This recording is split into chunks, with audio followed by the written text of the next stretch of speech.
हाय सांग मैंने जय जगन्नाथ ମୁଁ ରାକେଶ ଆପଣଙ୍କୁ ସ୍ୱାଗତ କରୁଛି ରାକେଶ ଆଣ୍ଡ ବିକାଶ ଦାସ ବ୍ଲଗ୍କୁ।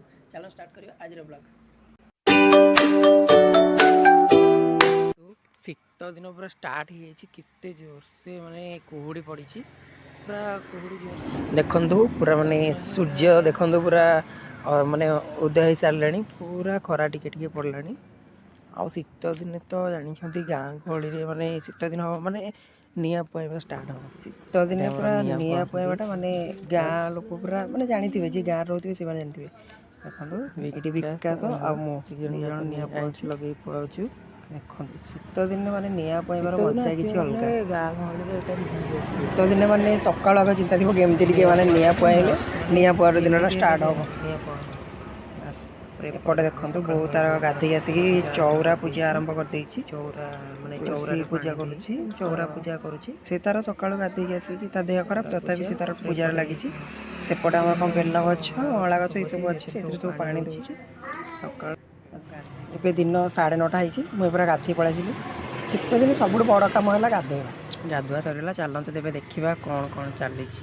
ତ ଆମକୁ ସବୁ ଏପଟେ ବହୁତ ତାର କାଠ ମାନେ ଚୁଲିରେ ଭାତ ବୋଧେ ରୋଷେଇ କରିବା ଷ୍ଟାର୍ଟ କରିଦେଇଛି। ଏପଟେ ଦେଇଦେଇଛି ଭାତ। ଏଠି ଭଏସ୍ ଦେଲାବେଳେ ବହୁତ ଗାଡ଼ି ସାଉଣ୍ଡ ଶୁଭିବ, ଟିକେ ସ୍କିପ୍ କରିବେ। ଗୋଟେ ରୋଡ଼ ସାଇଡ଼ରେ ଘର ଆମର ନା। ଦେଖନ୍ତୁ ଏଠି ପଖାଳ ଭାତରେ ଆମର ବାଇଗଣ ଆଳୁ ରସୁଣ ଦଳା ଚାଲିଛି, ଭଜା। ବାପା ବର୍ତ୍ତମାନ ମାନେ ଦଳିବେ, ତାପରେ ଚାଲିବ ପଖାଳ ଭାତ ଖିଆ। ପଖାଳ ଖାଇସାରିଲା ପରେ କ'ଣ ହେବ ଦେଖିବା। ତାପରେ ଆମର ଏଠି ବୋଧେ ହେବ ଫୁଲକୋବି ଆଳୁ ତରକାରୀ। ଆଜି ଆମର ତିଆରି ହେବ ଫୁଲକୋବି ଆଳୁ ତରକାରୀ। ତେବେ ନେଇଛେ ପିଆଜ, ଟମାଟୋ, କରି ମସଲା, ଅଦା ରସୁଣ ଛେଚା, କୋବି ଆଳୁ ଫ୍ରାଏ କରିକି ରଖିଦେଇଛେ। ତାପରେ ଟିକେ କଡ଼େଇ ବସେଇକି ଗ୍ୟାସ୍ ଅନ୍ କରିବା। ତାତି ଗଲା ପରେ ସେଥିରେ ଦେବା କିଛି ରିଫାଇଣ୍ଡ ତେଲ। ତାପରେ ତେଲ ଟିକେ ତାତିଲା ପରେ ତାତି ଆସିଲାଣି, କଲର୍ ପାଇଁ ନେବା ଟିକେ ଚିନି, କଲର୍ ଆଉ ଟେଷ୍ଟ ପାଇଁ ନେବା ଟିକେ ଚିନି। ସେଟା ଟିକେ ଚିନିଟା ଟିକେ କଲର୍ ହେଇଗଲା ପରେ ସେଇଥିରେ ଆଡ଼୍ କରିବା 2ଟା ତେଜପତ୍ର ଆଉ ପିଆଜ ନେବା, ତାକୁ ଭାଜିବା।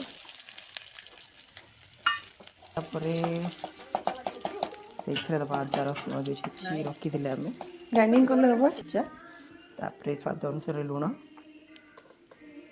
ହଳଦୀ, ତାପରେ ମୁଁ ଏଠି ନେଇଛି କାଶ୍ମୀର ଚିଲି ପାଉଡ଼ର, ଟମାଟୋ, ଆଉ ଏଇଠି ମୁଁ ଭୁଲି ଯାଇଥିଲି ମସଲା ପକାଇବାକୁ, କରି ମସଲା ଟିକେ ପକାଇଦେବା।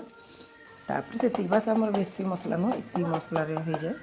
ବସାଇଦେଲେ ତାପରେ ସେ ଟିକେ ସିଝିଗଲା ପରେ ସେଥିରେ ଯେଉଁ ଫ୍ରାଏ କରି ରଖିଥିଲେ କୋବି, ତାକୁ ଦେଇଦେଇ କଷିଦେବା। ତାପରେ ଆଳୁ ଯେଉଁ ରଖିଛେ ତାକୁ ଆଳୁ ଦେବା ଟିକେ ପରେ।